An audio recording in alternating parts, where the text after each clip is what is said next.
Acheter en Chine et transférer dans votre pays d'origine sans se faire plumer, c'est terminé. Alors, aujourd'hui, je vous présente le parcours de Ricky Darrell, qui de Douala à Pretoria a décidé de déposer ses valises à Guangzhou en Chine. Restez jusqu'à la fin de cette vidéo parce que je vous présente ce talent africain qui fait de plus en plus des heureux dans la communauté africaine du monde.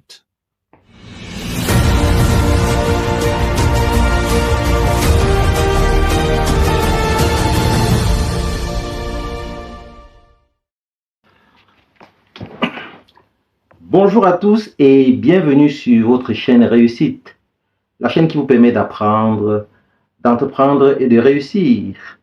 Aujourd'hui, je vous accompagne, je vous amène à la rencontre d'un autre talent africain du côté de Guangzhou en Chine. Il s'appelle Darrell Ricky. Bonsoir Darrell, bonjour Darrell. Bonjour.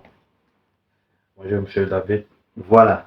Je suis à Guangzhou depuis quelques temps et j'ai fait la rencontre de pas mal d'opérateurs économiques africains pour la plupart. Et j'ai été particulièrement marqué par ce que vous faites, par le soutien que vous apportez aux Africains qui viennent à Guangzhou faire leurs achats. Pour la petite histoire, j'ai pu constater que Guangzhou apparaît comme étant la plateforme tournant en Afrique, cet endroit où tous les Africains, pas seulement les Africains, les Européens également, les Occidentaux viennent se ravitailler. Guangzhou, c'est en quelque sorte, pour ceux qui ne le savent pas, le marché, la plus grande forme du monde. Le marché du monde, en fait. Voilà. Donc, parlez-nous un peu de vous. D'où est-ce que vous venez? Comment est-ce que vous avez décidé de vous installer ici? Comment est-ce que c'est arrivé que vous puissiez vous retrouver ici? Parce que pour la petite histoire, vous êtes originaire du Cameroun et vous avez séjourné en Afrique du Sud, vous avez vécu en Afrique du Sud et par la suite, vous êtes installé ici. Qu'est-ce qui vous a motivé? Qu'est-ce qui vous a motivé de vous installer ici? Déjà, ma motivation de venir en Chine a été, c'était d'ailleurs ma première destination avant même l'Afrique du Sud. Mais pour les erreurs de précipitation, je me suis orienté d'abord ailleurs. Quand j'arrive en Chine, je vois les opportunités que la Chine nous offre. Parce que, sans vous mentir, comme on a dit au départ, la Chine c'est le marché du monde. Il faut y être pour découvrir. Donc je comprends directement que avec le système du marché africain, camerounais particulièrement, je me rends compte que je peux être utile étant en Chine. Je peux être utile étant en Chine dans les services et dans la logistique. Évidemment, en parlant de services, quels sont ces services que vous offrez à la communauté africaine de ce côté? Déjà, nous avons beaucoup de services que nous offrons. Déjà, il y a beaucoup de personnes qui paient en Chine, mais qui ne sont pas encore venues en Chine. Ok. Et vous les assistez dans le processus d'achat à distance? Exactement. Ok, donc ils trouvent le produit et vous passez à commande ou vous trouvez des produits pour eux? On trouve le produit, soit ils proposent le produit qu'ils veulent. Okay. L'enjeu le plus important, c'est que nous connaissons un peu dans plusieurs domaines. C'est-à-dire quoi? Si tu veux payer en Chine, nous ne sommes pas juste là pour partir acheter ce que vous voulez, mais de vérifier la qualité des produits. Trop important, oui. C'est très important parce que... La qualité des produits est tellement importante. Parce que la Chine, il y a plusieurs variétés. Ok.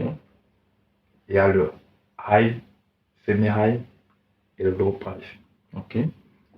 Nous conseillons également les clients. Et nous aidons les clients dans le centre de la logistique, c'est-à-dire de la Chine pour le Cameroun, de la Chine pour l'Afrique, de la Chine pour l'Europe, même des États-Unis et de l'Amérique latine. Ok. Parce que c'est toute une chaîne. Nous travaillons également avec des Chinois qui facilitent le transport dans la logistique, peu importe d'où le client.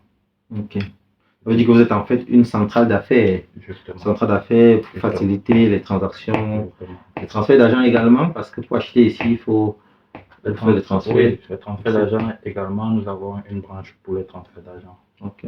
Du pays pour la Chine, c'est-à-dire tu déposes l'argent au pays et puis cet argent est payé ici en Chine par nous. Ok, c'est intéressant. Donc, c'est un peu ça. Ok, donc, et depuis que vous avez commencé l'activité, ça fait combien de temps que vous faites ça déjà? Est-ce que Là, ça fait 5 ans que je suis que je vis en Chine. et vous trouvez est-ce que vous avez, est-ce que vous pensez que ça nourrit son homme? Est-ce que vous Oui. trouvez votre compte? Oui, ça va. Ok. Et aux Africains qui vous écoutent, qui souhaiteraient faire des affaires avec la Chine, mais qui hésitent, bon, il y a beaucoup comme ça qui souhaiteraient faire des affaires avec la Chine. Ils ont plusieurs barrières. Ils ont la barrière linguistique parce qu'ils ne parlent ni anglais ni chinois.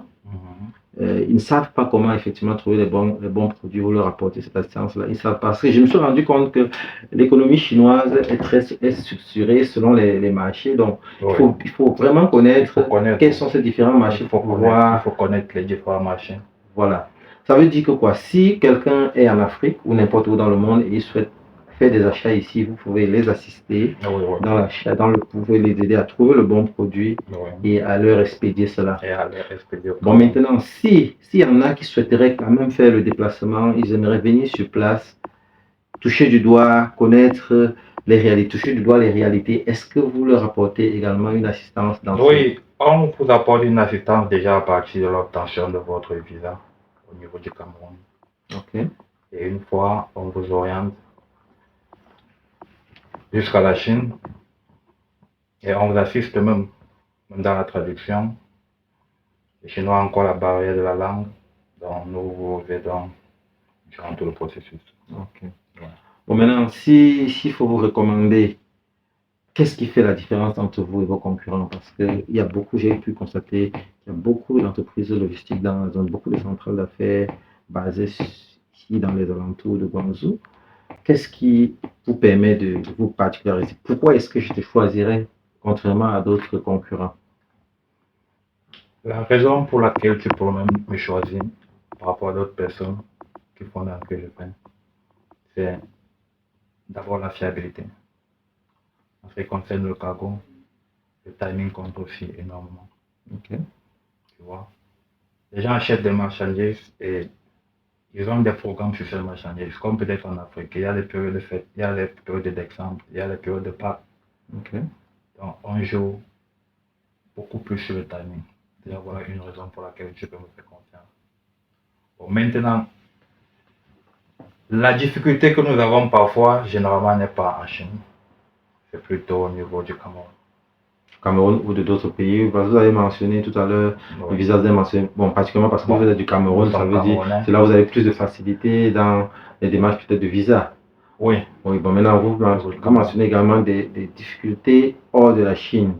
Quand vous mentionnez le Cameroun, vous parlez des difficultés à quel niveau là-bas? Non, la seule difficulté qu'on a au Cameroun, ce n'est que au niveau du port, c'est tout. Parfois, la douane, le douanement. Oui. Et dans d'autres pays, c'est le seul pays où vous rencontrez des difficultés? Est-ce que dans d'autres pays, vous rencontrez les mêmes difficultés? Les difficultés, elles sont partout, mais parfois, elles sont minimisées ailleurs. Bon, nous ne sommes pas là pour parler de... Bien sûr, bien entendu, voilà. Voilà. Donc, vous savez, dans toute activité, quand on se lance, il faut connaître les codes, il faut prendre des informations à la base. Et suivre. Parce que beaucoup en font. Oui. Mais nous tous, on ne suit pas le même canal d'enfant. Voilà. Oui, donc, je pense que c'est ça en fait.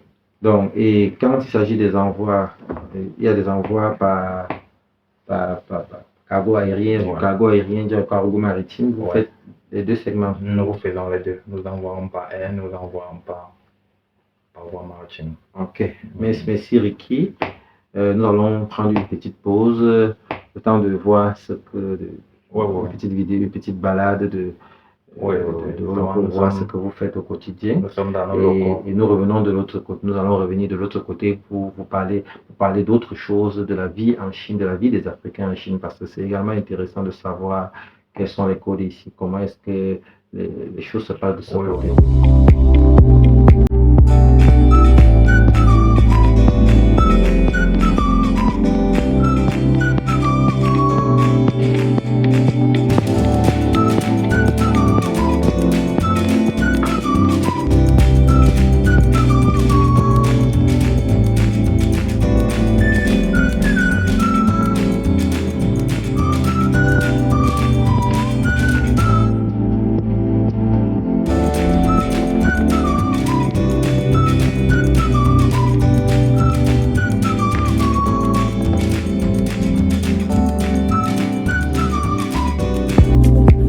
Ok, voilà Darrell, la Chine perçue telle que perçue sur le continent africain ou alors telle que présentée par les Occidentaux, parfois inquiète. La Chine est réputée comme ce pays de dictature, ce pays où il y a une privation de liberté totale et décider d'immigrer dans un pays comme celui-là nécessite beaucoup de courage et ça m'amène à vous poser la question de savoir comment est-ce que vous trouvez la Chine? Est-ce que les clichés que nous recevons de la Chine à travers le monde est vrai? Est-ce que ces clichés-là sont vrais? Monsieur David, en Chine, on dit il faut venir pour voir ce que c'est que la Chine. Oui. Parce que ce que l'Occident a toujours voulu faire comprendre aux gens, ces mêmes gens qui quittent l'Occident, quand ils viennent ici, ils sont épatés. Tu vois? Ils sont épatés. Et la Chine, pour moi, c'est un pays, c'est un bon pays. C'est un très bon pays. Pourquoi? Parce que la première chose que tu vas constater en Chine, c'est la sécurité. Ouais, ça, c'est un pays très sécurisé. J'ai pu m'en rendre compte. Tu peux laisser ton sac. J'ai oublié mon sac quelque part. Je suis revenu je me suis rendu compte une heure de temps plus tard. Je suis revenu, mon sac était au même endroit. J'étais surpris de me rendre compte que c'est là où on m'a dit que chaque individu que tu vois est suivi, les caméras de surveillance, perte de vue. La police est presque invisible, mais présente, très, très peu effective. Et curieusement, on ne vole pas. On m'a dit qu'on ne vole pas en Chine. C'est vrai, ça? Comment est-ce que cela peut être possible? J'ai vu des vélos qu'on abandonne partout. Personne ne vole. Des gens gardent des motos, personne ne touche. Et j'étais vraiment impressionné de découvrir tout ça. La Chine, en fait, monsieur David, la Chine, c'est un pays paisible. Mais pour vivre en Chine, tu dois respecter les lois. Oui. Car ils ne doivent pas avec les lois. C'est important, oui. Donc, ils sont très rigoureux. Ils sont rigoureux. Oui, pas de corruption. Ils sont pas de corruption, pas de vol. Oui. Tout le monde est égal. Oui. Tant que tu es en Chine, chacun est égal devant la police. Oui. Soit chinois ou africain. Si vous êtes devant la police, moi, j'en donne raison à qui je mérite. Ça, c'est intéressant parce que, vous savez, les étrangers ont besoin de ça. C'est comme ça qu'on gagne la confiance des étrangers qui veulent s'aventurer dans un pays. Et j'ai pu constater également, les Chinois sont trop occupés. J'ai rarement trouvé un Chinois qui s'ennuie et qui n'avait rien à faire. Ils sont toujours occupés. S'ils sont pas sur le moto en train de vaquer à l'occupation de conduire, ils sont occupés. Et ce sont de très grands vendeurs. J'étais vraiment impressionné par la façon dont ils sont déterminants, ils sont endurants et ils sont patients. Ils ont de la patience. C'est-à-dire, tu peux prendre une heure de temps à prendre des renseignements sur un produit, ils ne se fatiguent pas, ils ne s'énervent pas. Donc, comment est-ce que, moi, j'étais vraiment étonné de découvrir, de constater ces degrés d'endurance. La Chine, en fait, la Chine, c'est un pays, le Chinois croit au travail. Il croit au travail. Oui. C'est-à-dire que, parfois, tu vas voir une maman en train de faire les maçons en Chine. Okay. Mais c'est pas parce qu'elle n'a pas d'enfant, c'est pas parce qu'elle n'a pas d'argent, mais elle sait que c'est ce travail qui doit lui faire se maintenir debout. Là, c'est ce que le président Mao lui avait inculqué en fait. Okay. Donc, au travail. Et en ce qui concerne la culture aussi, la culture chinoise, elle n'est pas compliquée, mais la première intégration en Chine, c'est la langue. Okay. Ils sont parfois réticents, mais ils sont pas racistes. Okay. Oui. Ils sont réticents, ils ont peur, mais c'est pas un signe de racisme. Okay. Donc, avec le temps, quand on s'habitue avec leur culture, la nourriture, on s'intègre. D'ailleurs, très bonne. Oui. On s'intègre facilement. Mais la langue reste la première clé, l'intégrité. Ok, tout autour de vos bureaux, dans la zone du district de Yezu, j'ai pu constater qu'il y avait une forte concentration de Noirs, d'Africains. Il est facile de marcher dans les rues et d'entendre des gens qui parlent français ou anglais autour de soi. Donc, quel est le profil de ces Africains que nous rencontrons dans les rues ici? Ces Africains que nous rencontrons dans les rues, la majorité sont des commerçants. Des commerçants basés en Afrique? Basés en Afrique. Donc, ils viennent acheter du stock ici, des marchandises. Ils achètent ici et puis ils rentrent en Afrique. Ok. Bon, ça veut dire que pas mal déjà, nombreux sont ceux-là qui viennent déjà acheter sur place. Ouais. Ok. Et quand il peut pas venir, certainement, c'est vous qui faites le relais, Oui, c'est nous qui gérons. qui gérons. Ouais, parce qu'il peut pas être. D'autres ne veulent pas venir. Nous, on gère ici. On s'occupe de tout. Ok. C'est-à-dire, on trouve le produit que vous voulez. Hmm. On se rassure qu'il est de bonne Qualité, comme vous l'avez c'est dit. la bonne gamme, oui, La selon bonne gamme. l'exigence du client. Hmm. Et on vous aide dans le transport. Bon, on s'occupe du transport de la Chine pour l'Afrique, que ce soit en Côte d'Ivoire, Cameroun, Gabon, Congo, Guinée. Ok. Bon, maintenant, vous avez parlé tout à l'heure des lois. Ils aiment quand vous respectez les lois et tout Oui. ça. Donc, est-ce qu'il est facile de pouvoir renouveler son visa quand on est en Chine? Déjà, je découvrir pour Oui, si vous décidez de vous établir sur le long terme. sur le long terme. Oui, nous savons tout ce que ça demande de pouvoir arriver, mais quand, une fois déjà sur place, c'est facile de pouvoir prolonger son titre de séjour. Étant sur place, ici nous avons des options. L'option que nous utilisons, généralement, c'est le working permit.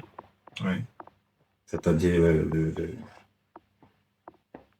le truc du travail, le visa de travail. Okay. Le visa de travail vous exige d'avoir un local, d'avoir un bureau, puisque c'est une compagnie en fait. Ok. Oui, c'est une compagnie. Et on vous donne le visa généralement sur une période d'1 an renouvelable. D'accord. Oui. Étant donné que c'est une compagnie que vous ouvrez, vous payez vos taxes évidemment. Oui, vous payez vos taxes, vous avez les taxes mensuelles.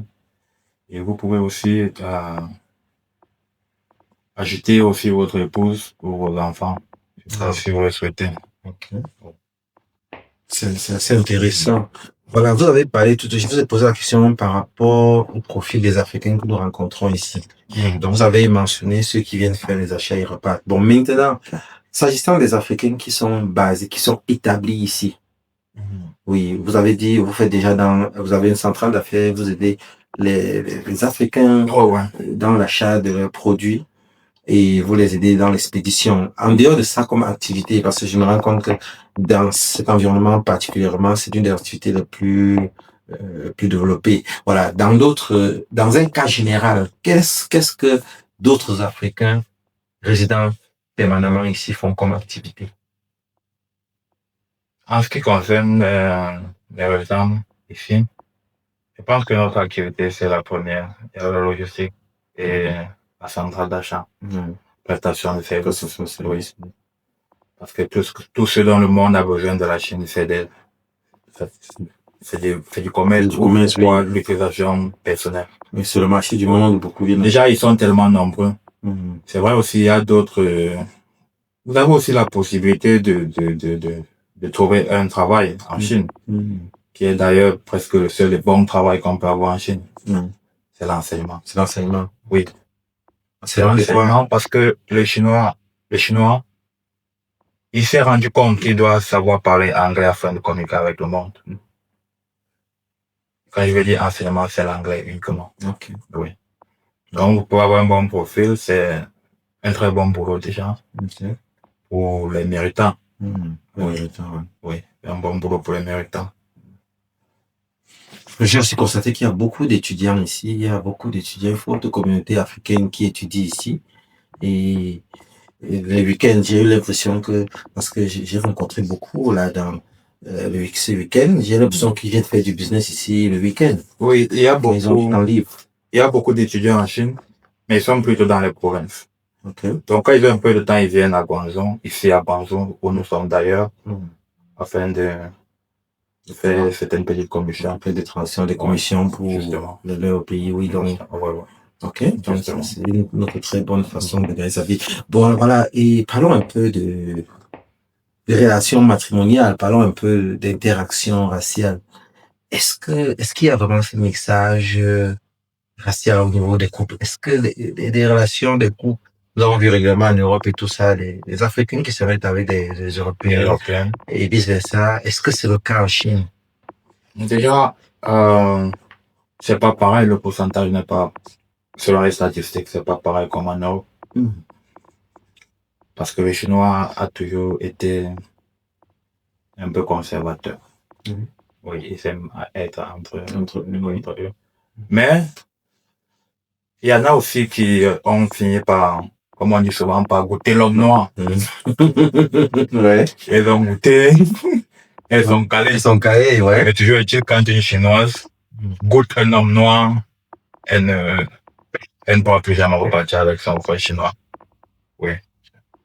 Et vice versa, est-ce que nous pourrons dire la même chose si un chinois, oui. Ou un chinois et une africaine? Oui, il y en a quelques, mais comme j'ai dit au départ, les statistiques ne sont pas, le pourcentage n'est pas tellement élevé. En fait, c'est pas pareil comme en Europe. Oui. Et aussi j'ai pas une copine chinoise avec le temps, parce qu'elles sont créatives, elles prennent le temps, elles se méfient, tu vois. Et parfois, la culture des parents, à la limite, parfois, c'est comme le parent trouve ça comme déshonorant. Oui. Donc, pour l'intégration dans une famille chinoise, ça prend vraiment un peu de temps. Ça prend un peu de temps. Oui. Mais une fois qu'elle a déjà été avec toi, sincèrement, c'est difficile qu'elle te quitte. Intéressant. Elle te quitte presque pas. Ok. Ouais. C'est bien de savoir. Ouais. Ça veut dire que nous avons des côtés positifs qu'ils aiment. Ouais. Ok, voilà. Donc, j'aimerais que vous passiez un message en chinois, langue chinoise, à l'intention, un message de salutation, à l'intention des internautes qui nous écoutent, des internautes francophones, et à l'intention également de la nation chinoise qui nous accueille ce jour. 大家好，你们好是吧？我们在这里，我们在广州，我和我的兄弟我们在广州，这里是我的档口，谢谢你，谢谢。